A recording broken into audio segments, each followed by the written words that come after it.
This is a really emotional conversation for me. Breast cancer is something that has deeply shaped my life. I lost my mom from breast cancer when she was just 51 years old. I watched her go through 6 years of treatment, from a double mastectomy to seeing that cancer spread. In 2021, I had a scare of my own. They found something during a mammogram. I remember just sitting there in that pink gown waiting for the answer. And it was probably the most vulnerable and scared I've ever felt. Just like many women, I have a whole self-narrative of playing small, not wanting to upset the doctor, not trusting my own gut. I knew within seconds what was wrong with me. So that fear of breast cancer is something that I know so many of you are carrying around. Our guest is Dr. Elizabeth Comen, a leading oncologist specializing in breast cancer and author of the best-selling book, All in Her Head. The science that we're doing has to meet people where they're at. What are women actually feeling and experiencing in their day-to-day lives? Can we listen to that and design better trials? I still have so many questions. I want to know more about dense breasts because I have them. Dense breasts is not something that you can see or feel. It's something that you will get information about from a mammogram. A lot of women were not getting that information. And also the new tests that are out there, because there are a lot of things I don't know. Most people don't know. Most doctors don't know. So if you have ever felt this, dismissed, overwhelmed, wanting to figure something out, need help, don't understand something, this episode is for you. When you care for women, you care for all of society. When we are sick,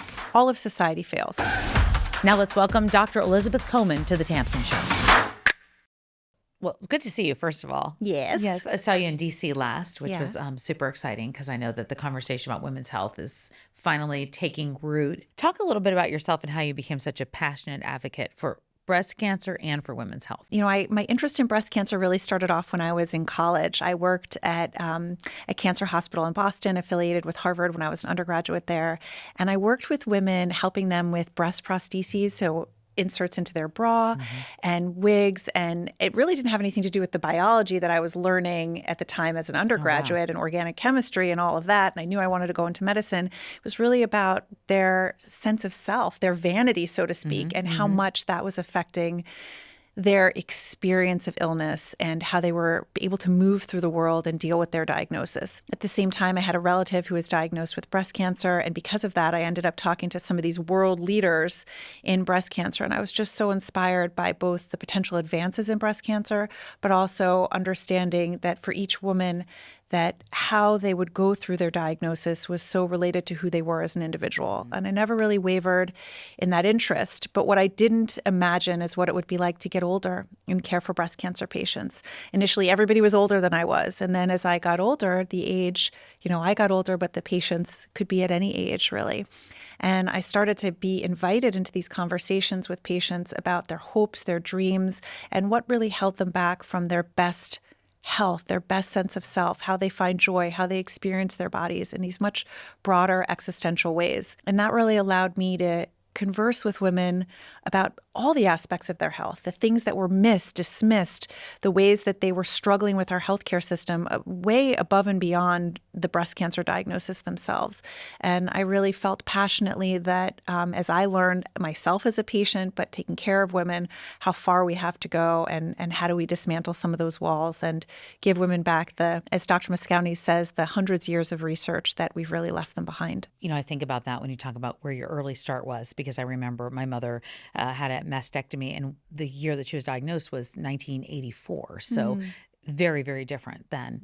And they would try to save the breast, right? Yeah. They were trying not to do a full mastectomy. She wound up having a double and then had a real aggressive form of breast cancer. But I remember with the prosthetics, the confidence and feeling just not a woman and feeling so lost, and the money that, if you couldn't afford this, then this is the other option you had. There's a whole nother emotional aspect to it that oftentimes you think is secondary is not secondary. No. When you're going through this. No. And for every woman, for every person, for every individual, how they experience their bodies is so unique to them. And we can't devalue those conversations because for many women, how they look at themselves is a huge piece of how they thrive in the world.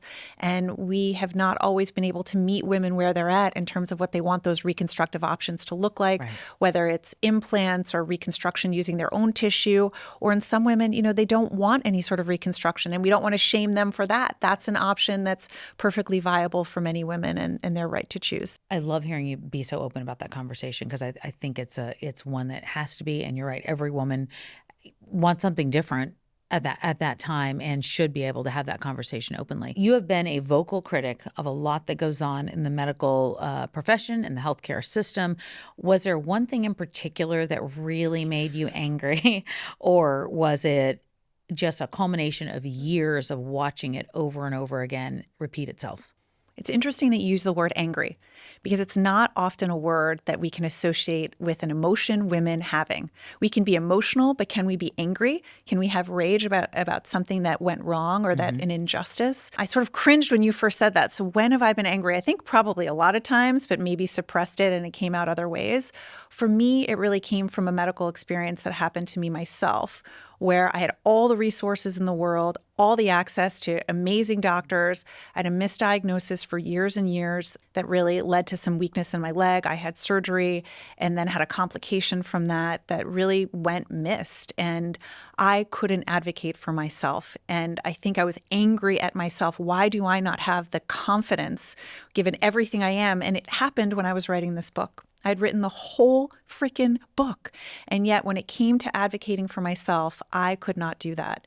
And so many things were why I think just like many women, I have a whole self-narrative of playing small, not wanting to upset the doctor, not trusting my own gut. I knew within seconds what was wrong with me. I am an intelligent doctor, and yet I suffered for days and days in excruciating pain with basically fluid leaking from my spine that decreased the amount of fluid in my brain. So every time I lifted my head, it was like being sucked down into my spinal cord. You know, I had to wrestle with my own anger towards myself and disappointment in myself and not trusting my own gut. Even though I had written the whole book, the stark contrast between what I was trying to advocate and the disconnect between my own self-advocacy really made me emphasize and empathize with what women go through on so many different levels. It's so incredible to me because when I think about that and I think about the fact that you actually understood what was going on with you, and somebody like me or another woman would have no idea and still would not be able to advocate for themselves. So for you not to be able to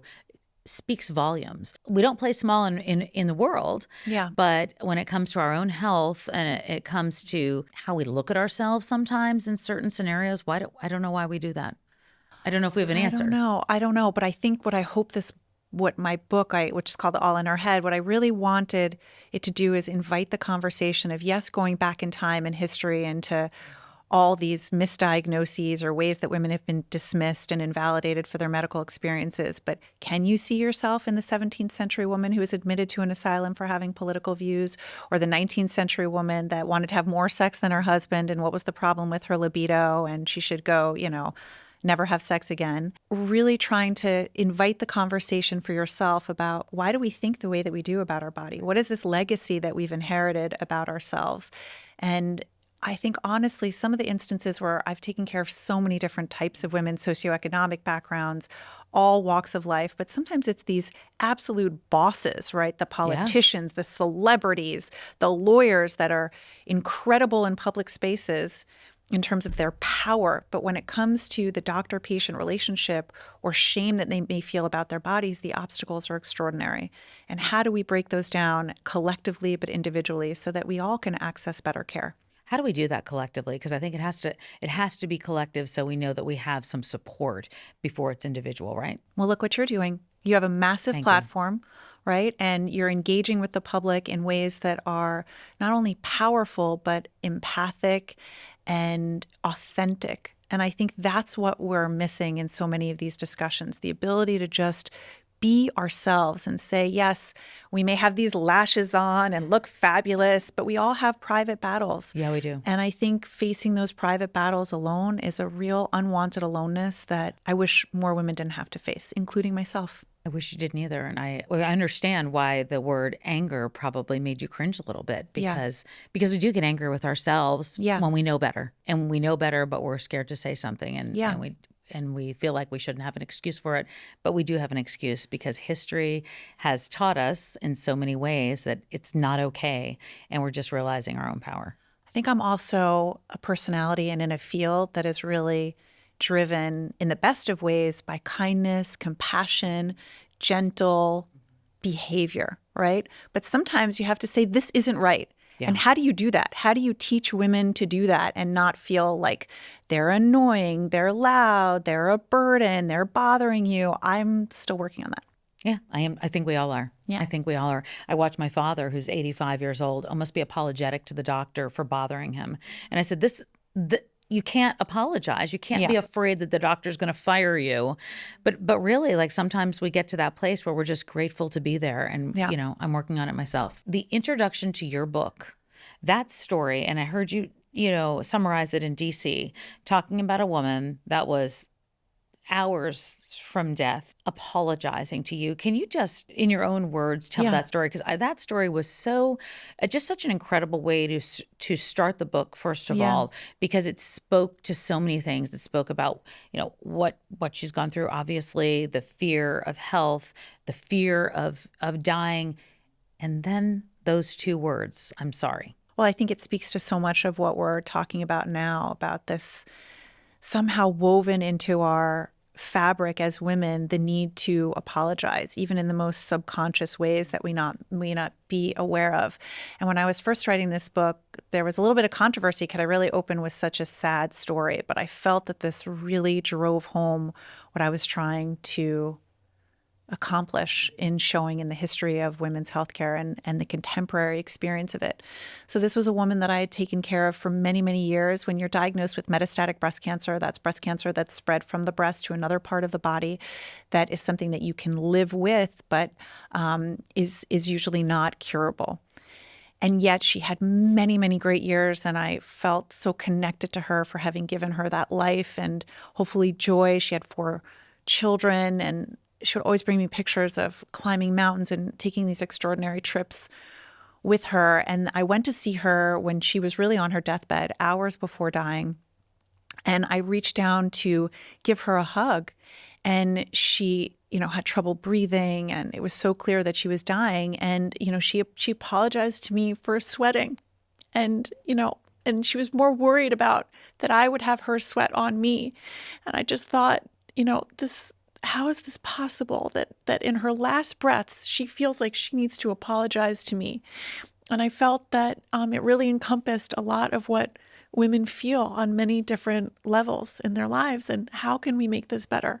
If that's how she feels on her dying day, how does she feel every day of her life?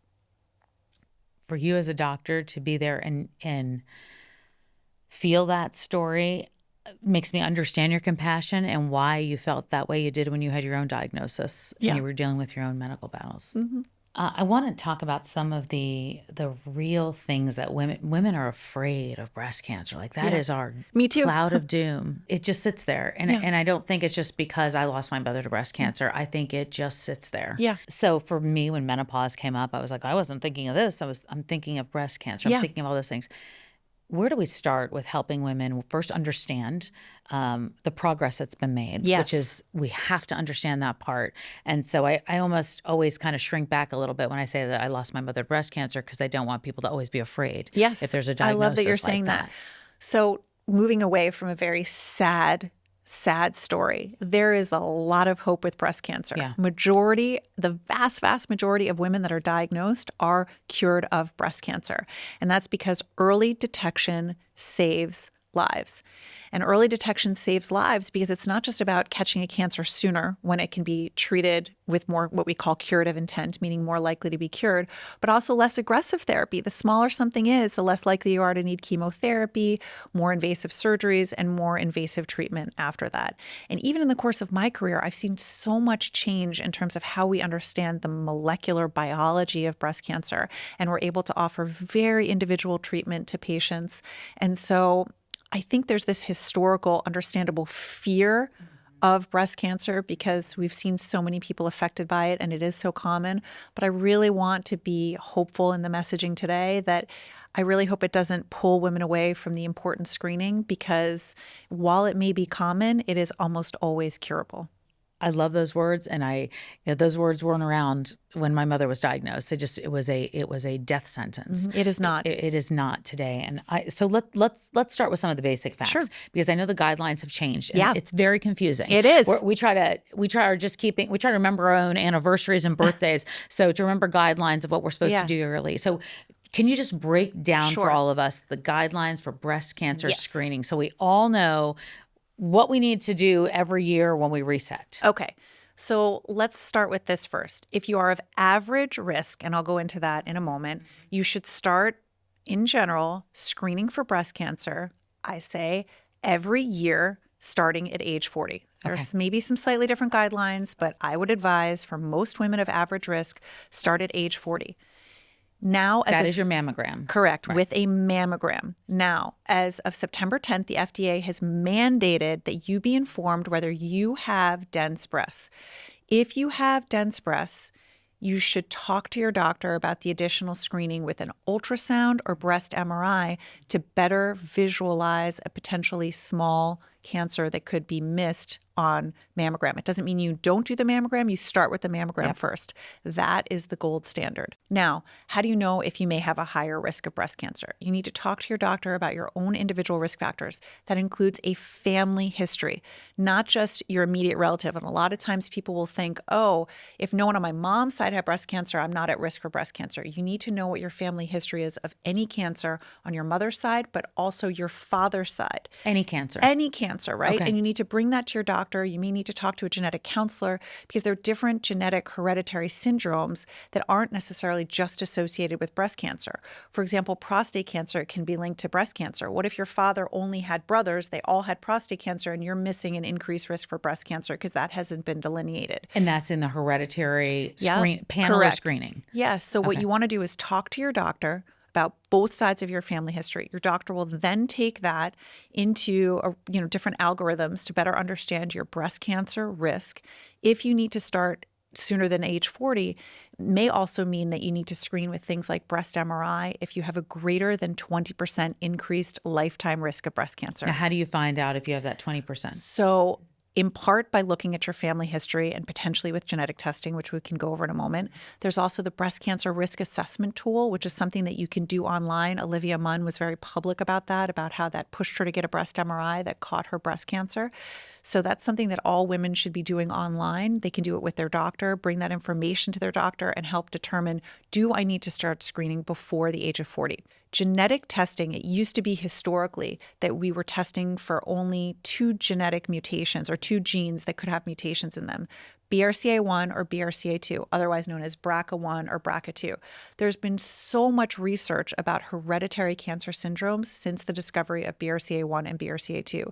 So you want to make sure that if appropriate, you're tested for a broader panel of genetic mutations that could be associated with breast cancer or other cancers as well.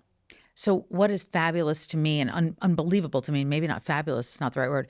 The BRCA I was tested for when I was maybe 40 years old. Okay. And that was negative with my mom, but I was never tested for any genetic testing since then or recommended. Well, now you can. But that's But you have an unbelievable. immediate relative who had Yes. breast cancer, so you should probably be tested for some other things. So if somebody wants Outside to go of in a there, formal recommendation. of course, if somebody goes in though and says, my mother had breast cancer, is that what the doctor should say? You should be going in and getting this should next speak type to of testing. What should happen is there should be a broader view of your family history on your mother's side and your father's side, Okay. and potentially visit with a genetic counselor who can then help determine what's the best genetic panel for you to be tested for. Because That's there are why it's different so panels. important to have that write that information Yeah. out and not kind of blow off that part of the form. Yeah. Sometimes I look at the form and it's like family history, whatever.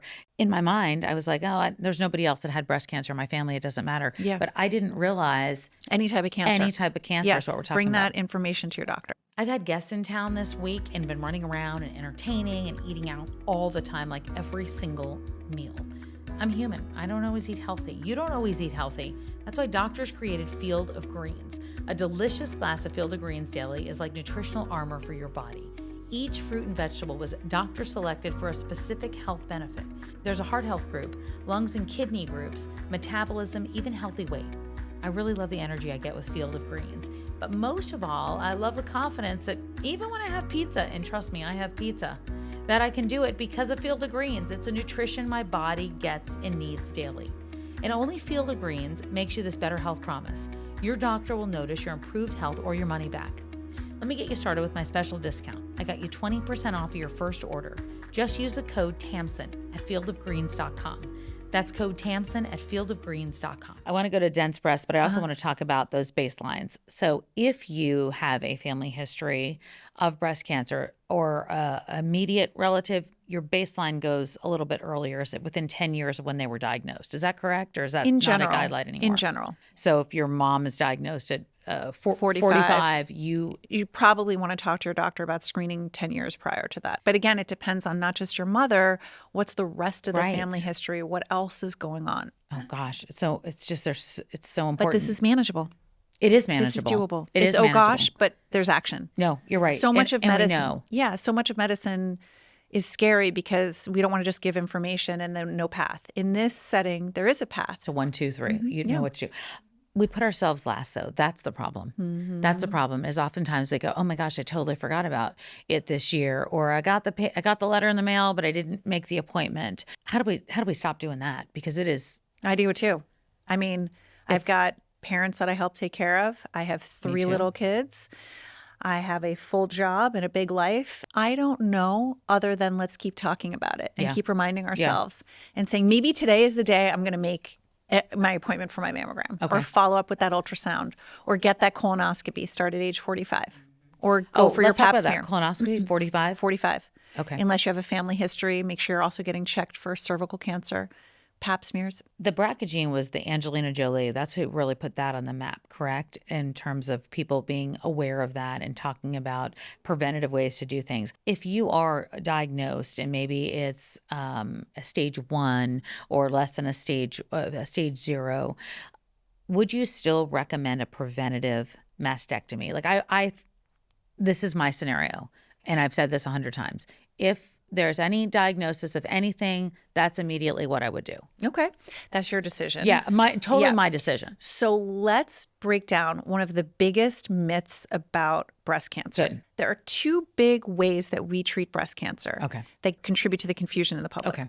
So when you are diagnosed with breast cancer, we focus on 2 big things: local control and systemic control. Local control refers to what we're doing for the breast and maybe the lymph nodes that are underneath the armpit. 2 different ways we can do that. We can do that with surgery, a lumpectomy, or a mastectomy, okay? Lumpectomies are usually combined with radiation. However, a lumpectomy plus radiation versus a mastectomy, I know we're getting biological here, but people can play it back.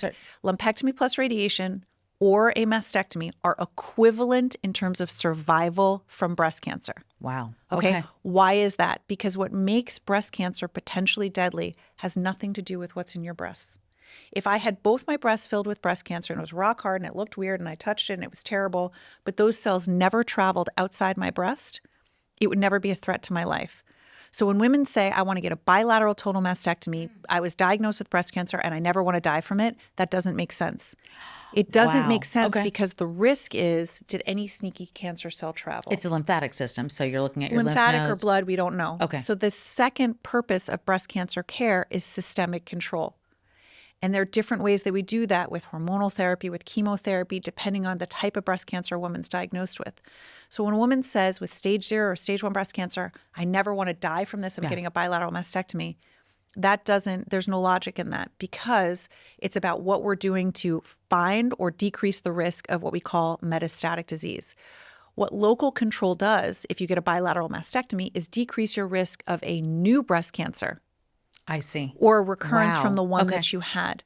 So if you are diagnosed with an early stage breast cancer and you say, I want a bilateral mastectomy, maybe you're saying it because you don't want radiation. Maybe you're saying it because the stress of going for a mammogram is so damn high, I never want to go through this again. I don't want to worry about a new diagnosis of breast cancer, and that's what's driving the decision. But it does not change the curative outcome from breast cancer. What changes the curative outcome is whether any cancer cell escaped and is looking to build a tumor elsewhere. Most people don't know. Most doctors don't know. I had no idea. And the reason I've said that is because I watched what my mother went through. She went through the biopsy, the lumpectomy, the radiation, gold seed implants. I don't even know if they do that anymore, or that, we had to stay away from her for like 5 days. We couldn't go near her because it was, you know, and then chemo, a lot of that. So I had no idea. Yeah. But that's something your doctor would, hopefully. It's very nuanced though, because it makes sense. I got diagnosed with breast cancer, cut them off. Get rid of it. Get rid of it. What you really have to have is a nuanced conversation. What is my risk of metastatic disease? And what are we going to do to decrease my risk of metastatic disease? And those are things like pills that you take by mouth Yes. or chemotherapy that you do via an IV. The tamoxifen or Things like that. Okay. That's, I don't know. I'm like rethinking everything right now because But when you say, that if is I were diagnosed, I'd want a drastic surgery, that's a reasonable decision if Sure. somebody says for aesthetic reasons or because they never want to go through screening again. Okay, so let's talk about screening because for me, it's more emotional than physical. It's so Mammograms emotional. suck, That's the hardest but part. it's really emotional. It's terrifying. That pink gown, that plastic bag. I know. That opening up the curtain and going in Same. there and like laying, whatever. And My heart's racing just thinking about it. I know. And so, we are certainly not alone in that. Nope. Don't know how to make that process any better, but I do know that emotion and just the physical part of it too deter a lot of people from doing that. I mean, I think the idea is, can we improve the technology? Can we improve the science to make this easier? Can we one day, not now, because thermography is not the answer, can we, develop better blood tests to pick up early breast cancer so that we can, one day not have to be doing mammograms? That's where we really should be investing the fear into actionable change. That's why I want doctors like you to have so much access to resources to be able to do that research. Yeah. All right. I want to talk about a few things that I think are common symptoms that come up, especially when we're aging or we're going into perimenopause. Sure. One of the big ones that we hear a lot about and women talk about is breast pain during perimenopause. Yeah. Do we run to the doctor when things like that happen? Is there a, oh, that's what's normal, or is that something to be concerned about? Well, I don't think pain should ever be ignored, and it's never normal to be in pain. I think that's when you kind of have to track it a little bit. Is it fluctuating with your period? When is this pain happening? Does it come? Does it go? Is it persistent? Are there any lumps? What else is going on? And really bring that information to your doctor and say, I'm worried about this, and making sure that you are doing appropriate screening. Okay. But pain is never something you should suffer from. Dense breast. You mentioned it earlier. Yeah. I have dense breasts. What does that mean for me? So first of all, dense breasts are really common. I have that as well. So dense breasts is not something that you can see or feel. It's something that you will get information about from a mammogram. So a radiologist will look at your mammogram and be able to determine whether you have dense breasts. If you have dense breasts, it means that it may be harder to detect a breast cancer on a mammogram. What it is a reflection of the amount of fat versus breast tissue that's helping to make up the architecture of the breast. Okay. If you have a lot of that breast tissue and less fat, it makes it harder to see a cancer on a mammogram because the fat is black on a mammogram. It's just like an x-ray. The tissue is more white, but breast cancer can also look white. So it can be, I always say, like finding a snowflake in a snowstorm. If you have dense breasts, you're looking at a lot of white breast tissue, but also trying to find a cancer that could look white as well. It means we start with a mammogram and you may need additional imaging such as with an ultrasound or breast MRI. What were the guidelines again from September about dense breasts? So as of September 10th, the FDA mandated, because it wasn't uniform across the country, that all women be notified if they have dense breasts in the report that they get of their mammogram. Why is that? Because a lot of women were not getting that information, and you need to know because that could be very important for secondary screening, such as with an ultrasound or breast MRI.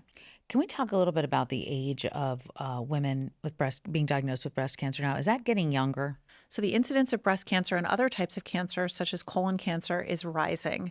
And there's a lot of research that needs to be done in that area. In some instances, we're concerned about girls getting their period younger, longer lifetime exposure to estrogen. Why is that happening? Also, with the rise of obesity in this country, we know that disruption of fat and hormonal regulation is probably a risk factor for breast cancer and other cancers as well. But that is not the whole story.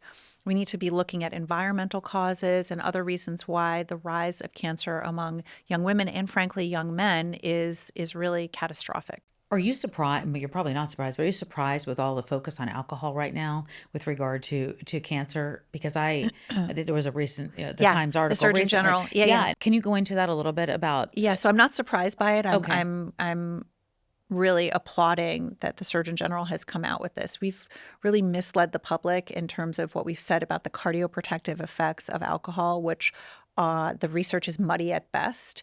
And I think there are lots of better ways to improve your cardiac health than drinking wine. We know that alcohol is a carcinogen, and we've really misled women in particular. And you see that a lot of times, particularly in this, oh, you're stressed about being a new mommy, like have a glass of wine, or you've had a long day, like sex is painful with your husband, have a glass of wine and relax. Like, why have we normalized all of this? It's not to say that I think that, abstinence or sobriety is the right choice for everybody, but if you want no risk from alcohol, don't drink in the first place. And even a drink a day is associated with an increased risk of breast cancer. So for 270,000 new breast cancer cases in the United States, about 16% of those are felt to be attributable to alcohol consumption. That's mind-boggling. Yeah. That's mind-boggling. So you must That's cringe. about over 44,000 women in 2019. You must cringe when you hear somebody say, have a glass of wine and relax tonight, and, things will be a little bit better. Yeah. I mean, if you need that once in a while, Of course. but every night, Of course. that's not ideal. I know I'm a little bit of like the Debbie Downer for No, some you're friends. not. I think what it is we want answers. That's the truth. And I think that when we know when we hear that, at least we know what direction to go in. You know what I mean? Well, It doesn't mean you have to be all or none. No, I but think you have that's to be not aware. realistic. Yeah, I think you have to be aware and also mindful of, why are you having that glass of wine? Yeah. Is there what are we trying to escape? What are we trying to manage?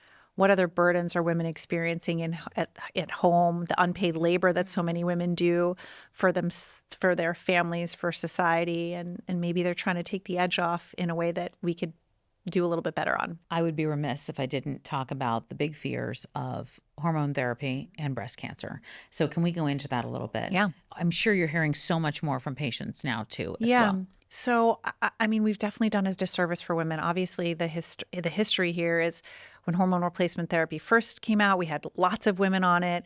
Then we had a 2002 study, which was really misinterpreted, that overemphasized the risk of breast cancer for patients, and the use of hormone replacement therapy dramatically dropped. And now we're at a point where we're opening up those conversations to figure out what are the options for women and really inviting more individual conversations. But it doesn't mean that hormone replacement therapy is right for everybody. We don't want to swing in the wrong direction either. These have to be very individual discussions about personal risk factors, what your fears are, what you're concerned of, what's going to keep you up at night. Is it hot flashes or fears? And not have blanket statements without really informed decision making. One of the areas that's really concerning for me is breast cancer patients who may be deprived of estrogen, because a lot of the treatment that we do drives down their already limited estrogen production, especially if they're postmenopausal, or the young women that we are effectively castrating. Historically, we've told them that they could not use intravaginal estrogen, which we now know is safe. So there's nothing that's systemically absorbed by that or absorbed in any appreciable manner that would increase their risk of breast cancer. And yet we have many young women and older women that are really suffering from painful intercourse, repeated UTIs, and they're not being offered intravaginal estrogen when we know that this can dramatically help their symptoms. Talk about what intravaginal estrogen is. So it's basically estrogen that you can use locally or inside the vagina that is not like a patch or a cream that you would be using that would be systemically absorbed in the body. So it's acting very locally on the vaginal tissues and the outer tissues of the vulva to help replenish some lost estrogen and hopefully improve symptoms for women. And that is safe. If you've gone through breast cancer, you are able to use that. Yeah, you need to talk to your doctor about that option. If you have had breast cancer or you are at risk of breast cancer, what is the treatment when it comes to hormone therapy? If you have debilitating symptoms. Sure. So at risk is different than having had. So if you're at risk for breast cancer, well, what does that mean? We're all at risk for breast cancer, right? So how do we stratify that? What is your personal risk factor? And then really walking through, what are some of the symptoms? Are you having hot flashes? Is there a non-hormonal treatment that we could consider if we're concerned about risk of breast cancer? And there's a lot of debate in this. And what I would say is no one has perfect answers right now. Lots of people think that they do, but we just don't have perfect answers. And we have to be informed in the decision making that we are having with patients. If you have a history of breast cancer, then it is more particularly estrogen-driven breast cancer. We have to be thoughtful there about what the options are. There are no good studies, and we need to really do these on women who've had a history of breast cancer, particularly what we call triple-negative breast cancer, which is not felt to be hormonally mediated. Why can't we give these women hormone replacement therapy or physiologic levels of hormone therapy? Many young women that I see are thrust into early menopause because of chemotherapy. Why are we not giving them back physiological hormone? These are clinical questions that we need to ask that are not going to be answered on Instagram. They're going to be answered by thoughtful, prospective, randomized controlled trials that are done academically and thoughtfully. And we need to push academic centers to do the type of research that will really move the needle in women's health so that it's not just being driven by the lay public or science that's not truly informed. How come we haven't done those tests? How come the academic centers have not done that? Or are they being done and we just need more time? Well, they're not being done enough. We do need time, and science can be painfully slow. I think part of the problem, certainly in breast cancer, and it's not to say there haven't been pockets of greatness and people who have really championed these issues, but the voices haven't been loud enough. The idea has been, well, you're alive.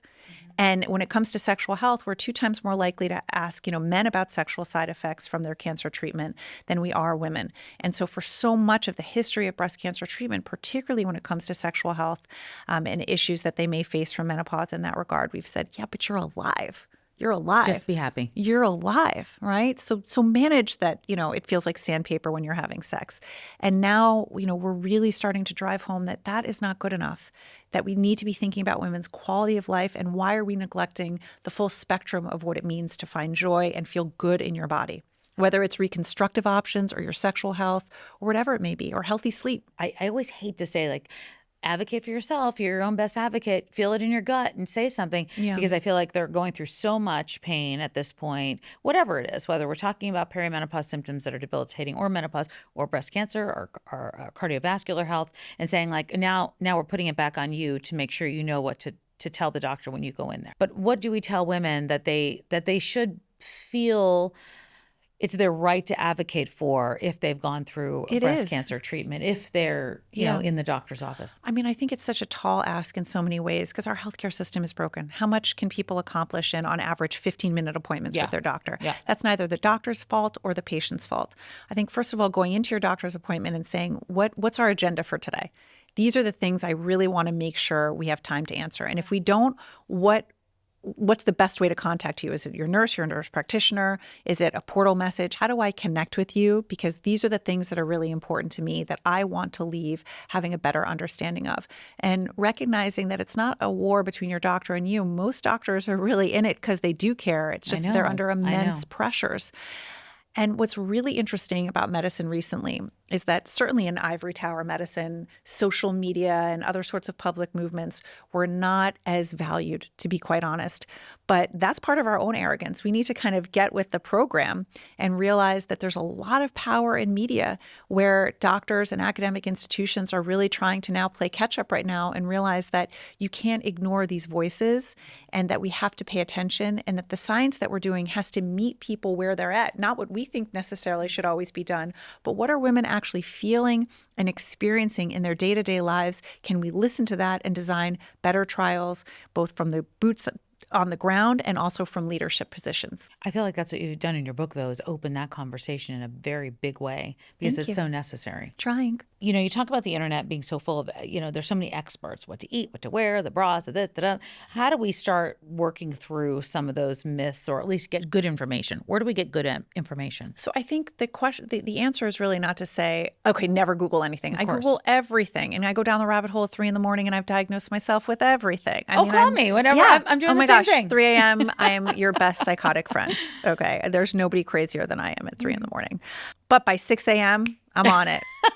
So I think the goal of the internet should not be to find answers, but really to bring those questions that they bring up for you, of course, to your doctor. Right. And say, I'm not trying to find the next supplement that's going to cure me of every problem, but I've heard about this. What do you think? What's the rationale for ordering this test or not ordering it, or advising this or not advising this, so that you feel more informed about the questions that you ask, but not the decisions that you make about your healthcare. You wouldn't Google how to fly a plane and then be like, I'm ready to fly to Egypt on this plane, right? But yet we do that with our healthcare because we feel so desperate.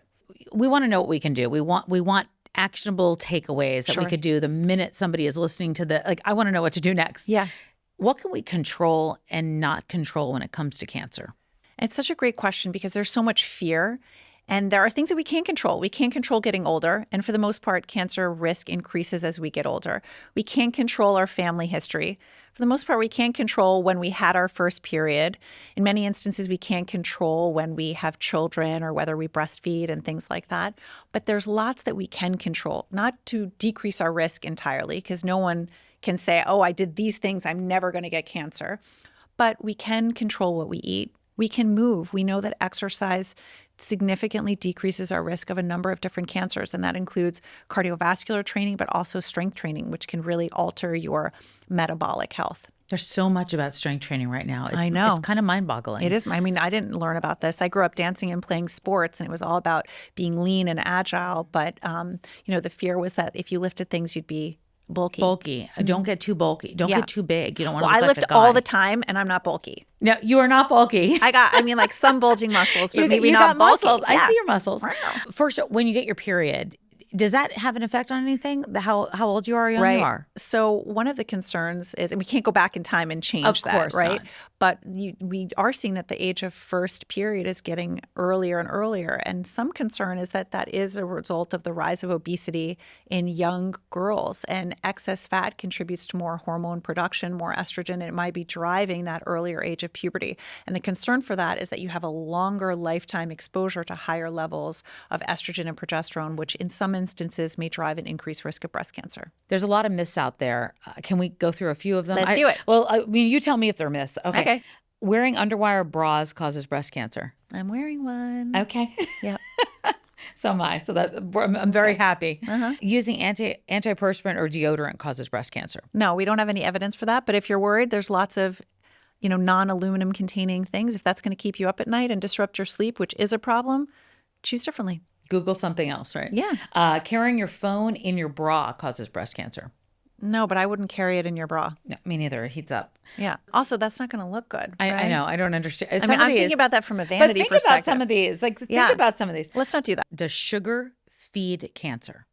Sugar does not directly feed cancer in the way that, I've seen patients starve themselves almost to death trying to avoid anything with sugar. But if we can avoid less processed things, less artificial sugars, be looking at fruit as opposed to, the Twizzlers and the Sour Patch Kids, that would be ideal. But in general, the things that have all sorts of ingredients that you can't pronounce and have never heard of are probably not the way to go. You want to be looking at whole ingredients, a plant-forward diet, lots of fruits and vegetables, legumes, nuts, fish, limit the red meat. Not to say you can't have it, but you don't want to be eating it at every meal. And the more processed something is in terms of the ingredients, the less likely it is to be good for you. If you don't have a family history of breast cancer, are you not at risk for breast cancer? No, most people diagnosed with breast cancer have no known family history. So only a small percentage. What percentage of people have a family history of breast cancer? So it's a great question because most people actually don't have a family history of breast cancer who are diagnosed with breast cancer. Only about 10 to 15% of women who are diagnosed with breast cancer have a first-degree relative with breast cancer. Is that staggering? Is that number gone down? What is that? Well, it's complicated. Family history is complicated. Some people think they know who their father is. It's not their father when you do genetic testing. Yeah, right. You're right. Or they've been adopted or they don't know their whole family history. Families can have traumatic pasts. You don't know what happened to people. And we haven't been doing that long in terms of knowing everything. No. Okay. Breast implants increase your risk of breast cancer. No. Mammograms expose you to harmful radiation and can cause cancer. No. Breast cancer... I was going to make sure it's a no. It's a no. Breast cancer only affects older women. Definitely not. We know that there's a significant rise in breast cancer, including among women under the age of 40. I think it's probably now close to 13,000 women are diagnosed under the age of 40 with breast cancer. So no, no, and no. Breast self-exams are enough. You don't need mammograms.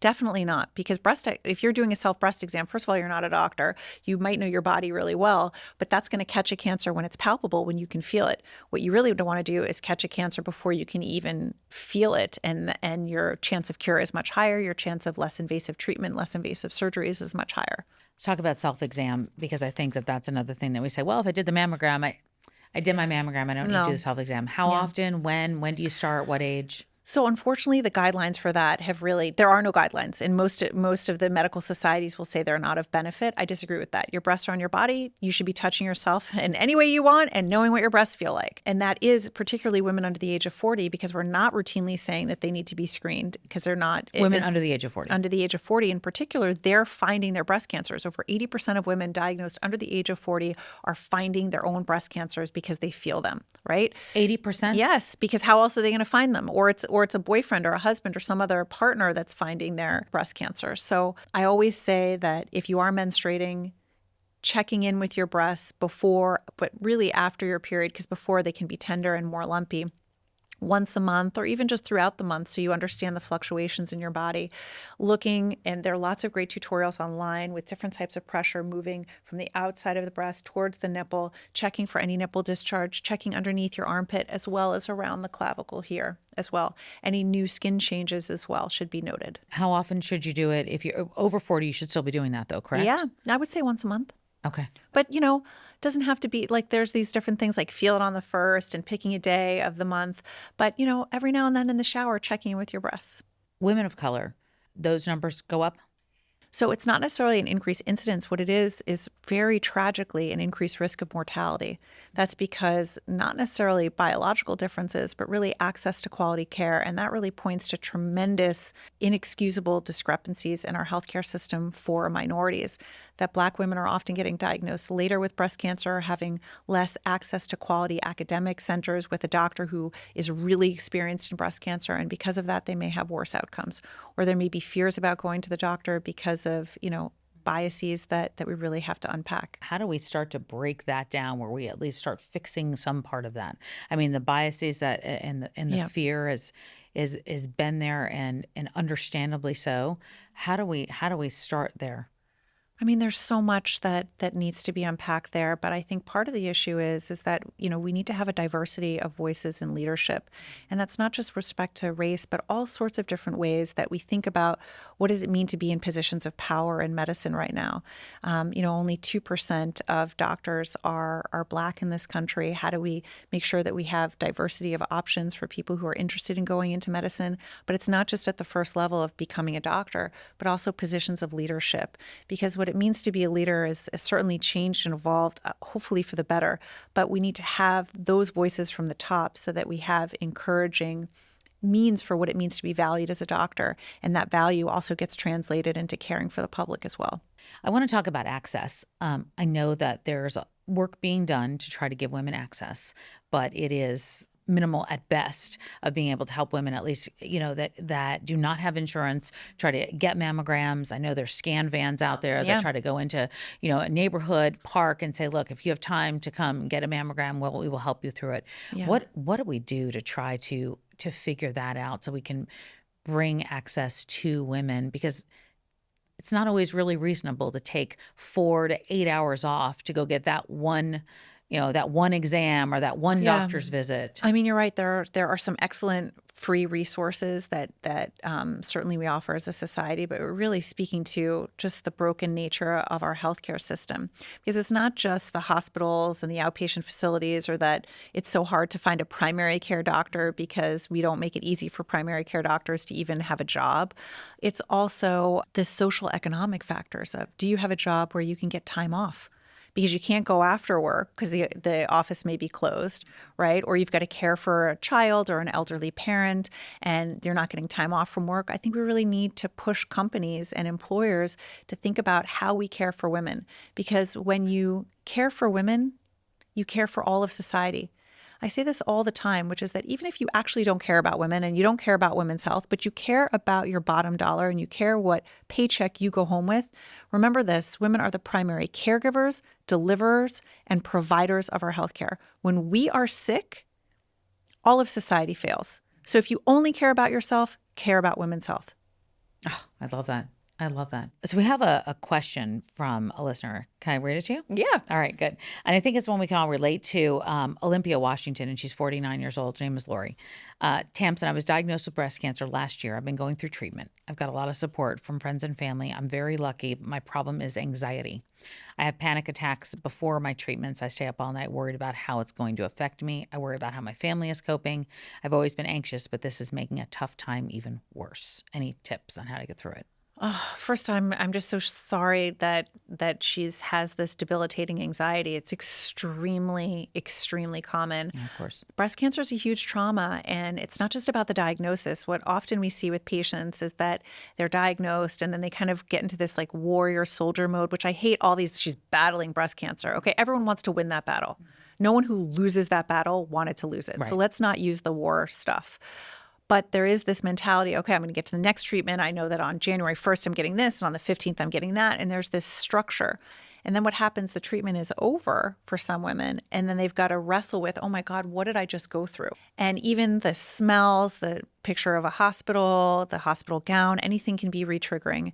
I always say that for women who are diagnosed, particularly with that type of anxiety, that they talk to a mental health professional while they're going through treatment and after, so that they can help process it in real time, but also in the months and years that follow. Because a trauma is a trauma, and we all need help with that. You're so right about the smells. Like I couldn't go to hospital for 20 years after my mother. Yeah. I couldn't. I would just like almost It's want to fall to the terrifying. floor. Terrifying. Yeah. Advice to your younger self. If you had to give your younger self some advice, what would it be now?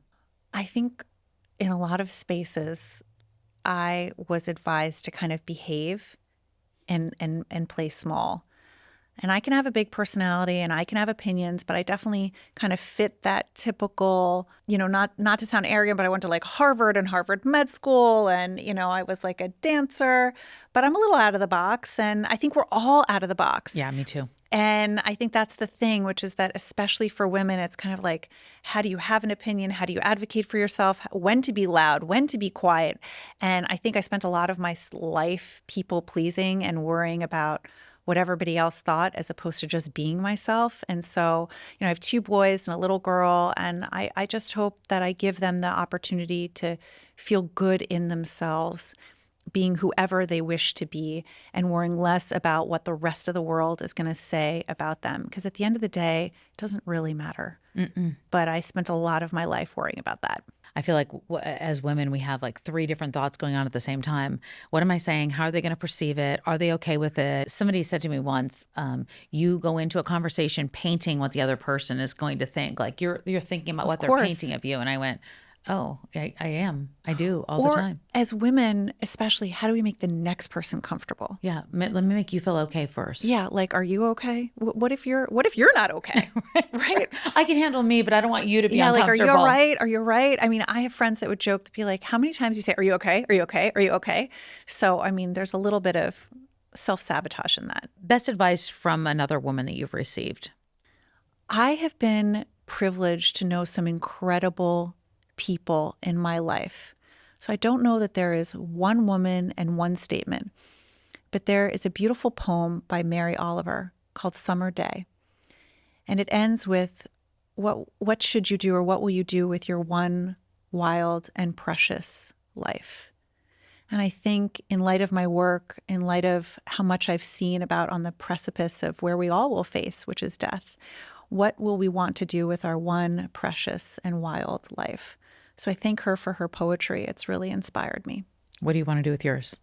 I think what we're doing right now, which is hopefully doing good, inspiring people to feel better about themselves, invite more interesting conversations about what it means to truly feel alive and find joy, and live our best lives in the moment. Reaction to your book. What kind of response and reaction did you get? Because I feel like anyone I talked to, especially when it was published, was like, have you read this? I think it just really spoke at the core, like it really touched from beginning to end women and struck a nerve. Thank you so much for saying that. When I thought about writing the book, about including the history of women's healthcare and these painful stories from the past and the present, I really had no idea if anybody would care. I was at a place in my professional world where it really wasn't cared about that much, particularly by people in positions of power to really affect my career and change it. And I had to kind of go out on a limb and say, I really care about this. I know my patients care about it. And my friends and my family seem to think it's important, but I don't know. Is anyone going to buy it or care about it or read it? I really didn't know. I think sometimes in life we have to bet on ourselves and bet on our passion and bet that if you really believe in something that you've seen and lived and absorbed with every ounce of your soul, that there is a place for it. And maybe you can do good by sharing that. And so I really, really, really appreciate that. It's been a volcanic year of change for me where I didn't know if there would be a place for it. And I'm just grateful that I hope it's helped women feel a little bit more empowered about themselves and their lives. I'm glad you bet on yourself, Dr. Comen. Thank you. Where can people find you? I practice medicine at NYU. I'm also on social media, Dr. Elizabeth Comen, and otherwise, out there, out and about. Thank you. I wish I had these kind of conversations with my mom, and I wish she could have heard all of this. There's There's so much out there right now that we just did not know back then. So before we wrap up, I have to say this. For all of you out there, especially young women, 80% of women under the age of 40 find their own breast cancers. That blows my mind. And it happens through self-exams. I think that number it's staggering. And it's not a doctor or a machine. It is you knowing your body. And not just knowing your body, but paying attention to it and then trusting yourself enough to act when something just feels off. Trust me, I know how easy it is to put yourself last. We get busy, life happens, on and on. But before we know it, another year's pass without making that mammogram appointment. Here's the truth. You've got to prioritize this. You have to prioritize yourself. I've been there in that pink gown, heart racing, waiting for answers. It sucks. It's terrifying. And I know so many of you have been there with me. But we have got to show up for ourselves. We've got to make the appointments. We've got to ask those hard questions. And then we have to push back when something doesn't feel right, just like Dr. Comen did. If you have dense breasts, don't just stop at the mammogram. Talk to your doctor about ultrasounds or MRIs. And if breast cancer doesn't run in your family, don't just assume you're fine. Please bring it up. Advocate for genetic testing, and if something feels wrong, even if it's a little small thing, I beg of you not to ignore it. Okay, I'm not letting you go before we talk about alcohol, because I know this is a touchy subject. I have been the woman pouring the glass of wine, getting the glass of champagne at the end of a long day, but knowing that 16% of new breast cancer cases are linked to alcohol is making me pause. That's just shocking to me, because it's not about cutting it out completely. I know that, but being mindful of what we're doing every day to just take care of ourselves. And some of those are little changes. This is not just about breast cancer. It's about changing the way we think about our health, about your worth, knowing you're not overreacting, knowing you're not a burden, and it's not all in your head. You have every right to ask questions, to demand a test, to fight for the care that you need, all those things. And you have a doctor right here saying that. Dr. Comen reminded us of something really important today. Breast cancer is no longer the death sentence it once was. The advances we've made are really incredible. We need more. We have more work to do. Early detection, we know, saves lives. And right now we have more tools than we've ever had to catch it early, but we've got to use them. So here is my ask of you. Do that self-exam, make the mammogram appointment, write down your family history, and above all, trust yourself. If anything in this episode resonated with you, I'd love for you to leave a 5-star review on Apple Podcasts, Spotify, or wherever you're listening. It helps us get these conversations and keep them going. If you have any questions for me or one of our future guests, send them to me at podcast@tamsenfadal.com. And of course, don't forget to follow us on social at The Tamsen Show. I'll look out for your comments and for more conversations like this one. Thanks so much for being here with me today. I will see you next time.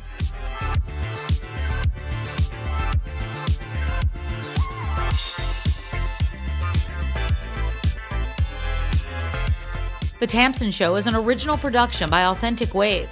Executive producers, Scott Weinberger, Kevin Bennett, and Rebecca Grierson. Brand director, Johanna Ofsnick. Our line producer is Sabrina Saray. Editing by Zach Smith and Marquis Harris.